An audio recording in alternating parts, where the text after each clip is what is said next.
Assalamualaikum warahmatullahi wabarakatuh. Perkenalan, nama saya Ihsan Maulana dari kelas 10 Multimedia 1.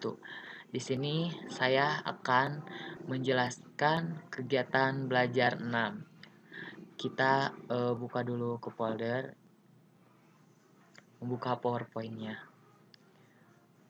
Ya, di sini ada kegiatan belajar ke-16 ya.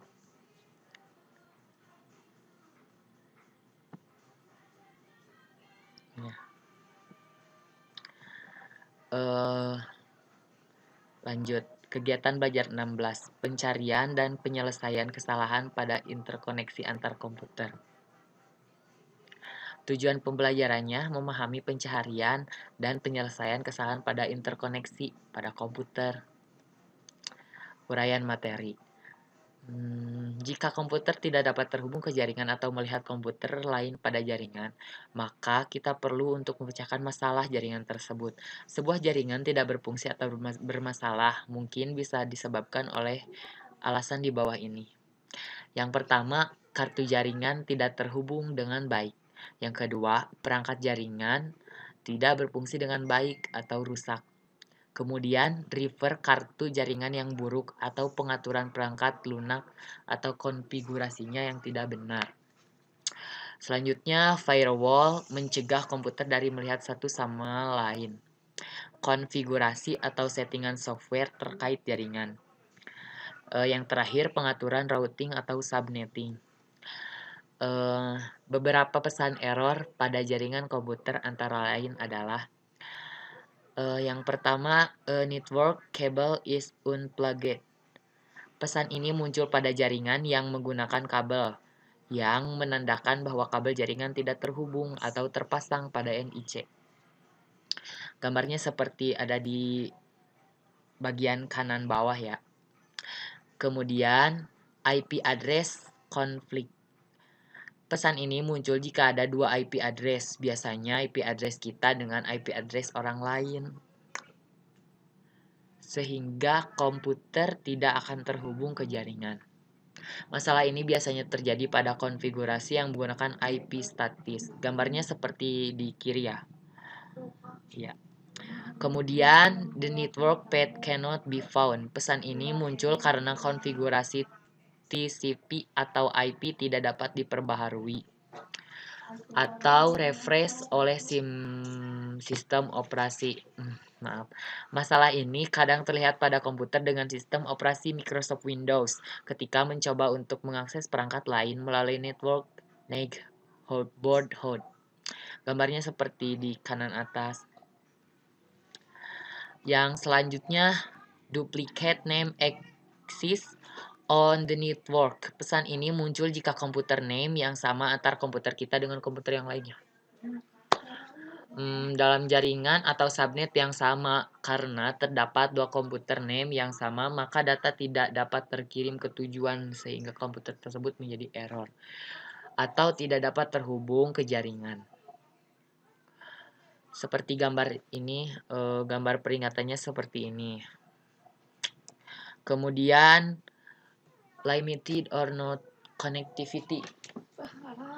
Pesan ini muncul disebabkan oleh koneksi kabel pada NIC kurang baik atau jika setting statik atau ada yang salah sehingga kita tidak terkoneksi ke jaringan atau bisa juga karena DHCP server tidak ada jika setting dinamik atau tidak dapat diterima oleh silent kita. Gambarnya seperti ini peringatannya. Kemudian destination host uncreable.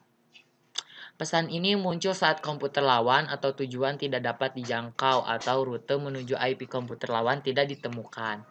Hal ini disebabkan oleh konfigurasi routing tidak ada atau salah atau konfigurasinya subnettingnya yang salah. Gambarnya seperti ini.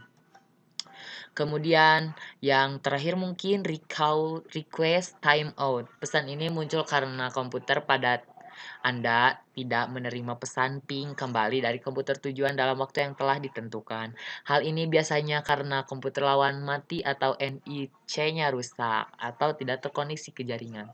Gambarnya seperti ini. Untuk melakukan troubleshooting atau perbaikan jaringan tersebut, kita harus memiliki pengetahuan tentang jaringan, pengalamatan, dan konfigurasinya. Langkah untuk melakukan analisis kerusakan jaringan diantaranya sebagai berikut.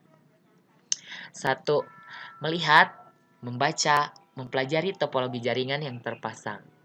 Kita harus memahami topologi jaringannya terlebih dahulu. Dari topologi tersebut, kita bisa tahu dari arah mana komputer yang bermasalah dan yang harus kita periksa serta apa saja pembagian IP address dan subnettingnya. Dengan demikian, pekerjaan mencari lokasi komputer yang bermasalah akan lebih efektif. Yang kedua, lakukan tes koneksi atau ping ke titik yang dicurigai dan ke titik lainnya sebagai perbandingan. Setelah kita mengetahui komputer mana yang bermasalah, maka kita lakukan tes koneksi dengan perintah ping ke komputer tersebut. Selain itu, juga kita lakukan tes koneksi ke komputer lainnya apakah kondisinya sama seperti tes terhadap komputer yang bermasalah atau tidak. Yang ketiga, analisa hasil ping tersebut dan perkirakan permasalahan ada di titik mana. Hasilnya, jika kita ke komputer lainnya terkoneksi dengan baik, sementara ke komputer yang dianggap bermasalah menghasilkan pesan request timeout atau RTO, maka permasalahan jelas berada pada komputer tersebut dan jaringan yang menghubungkannya. Yang keempat, lakukan pengecekan di titik yang dicurigai, baik config-nya, drivernya, ataupun hardware-nya dari hasil angka ketiga. Maka kita bisa yakinkan masalah terdapat pada koneksi NIC dan jaringan yang menghubungkannya. Kita coba periksa konektornya, barangkali kurang masuk atau ujung kabel satunya yang terhubung ke switch. Jika masih tidak terkoneksi, maka coba tes ping dari komputer yang bermasalah ke dirinya sendiri dan jika tetap RTO atau request timeout, maka jelas NIC-nya yang bermasalah atau rusak. Yang kelima, hasilnya akan didapat apakah konfigurasinya, IP atau subnetnya, install ulang drivernya, OS-nya, atau penggantian NIC-nya. Hasil dari pengecekan langkah keempat, maka kesimpulannya adalah harus diganti NIC-nya karena kerusakannya jelas pada NIC tersebut. Mungkin sekian dari saya yang bisa saya sampaikan. Mohon maaf apabila ada kesalahan dalam perbuatan ataupun lisan saya. Semoga apa yang saya terangkan barusan bisa bermanfaat bagi kita semua. Amin. Sebelum dan sesudahnya saya ucapkan terima kasih. Wassalamualaikum warahmatullahi wabarakatuh.